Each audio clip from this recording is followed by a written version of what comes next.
වඩිනවලු. එහෙ ආතල් එක මන් දන්නවා පුතේ. මෙහෙ ආතල් කියලා. ආනන්ද හාමුදුරන්ගේ කතන්දර. වස්සාන කාලේ උදා වෙද්දි වස්වසන්ඩ පළවෙනියෙන්ම ආරාධනා කරන්නේ කවුද?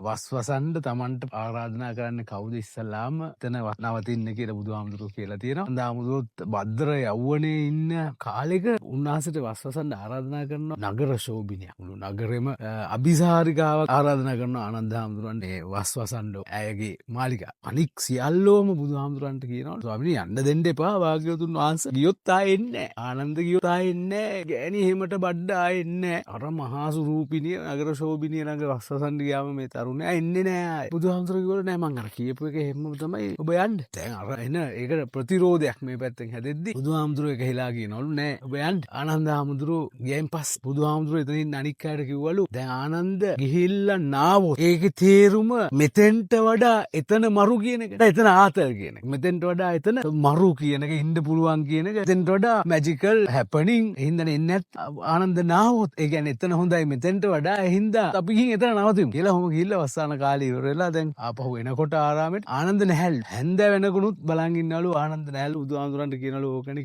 කියපු දේවල් හොඳටම මතක තිබිච්ච කෙනා අනාගතයක් තිබිච්ච කෙනා ආවේ නැහැ ඉතින් කිව්වනේ බුදුහාමුදුරුවෝ ඉතින් ඉන්නවලු නිසල්මනේ බලමු හැන්ද වෙද්දි ඈතින් පේනවලු ආනන්ද හාමුදුරුවෝ වඩිනවා ආශ්චර්යයක නෙමෙයි ඇස් අදාහ ගන්න බැරි වෙටි අනෙක් භික්ෂුන්ට ආශ්චර්යයට හේතු වෙච්ච කාරණේක නෙමෙයි ඉතින් උන්වහන්සේ පිටිපස්සෙන් වඩිනවලු තවත් භික්ෂුණියක් ඒ අර නගර ශෝභිනිය බුදුන් එදී ඈතින් ඉඳන් බලන් ඉන්නවලු එහෙ ආතල් එක මන් දන්නවා පුතේ මෙහෙ ආතල් කියලා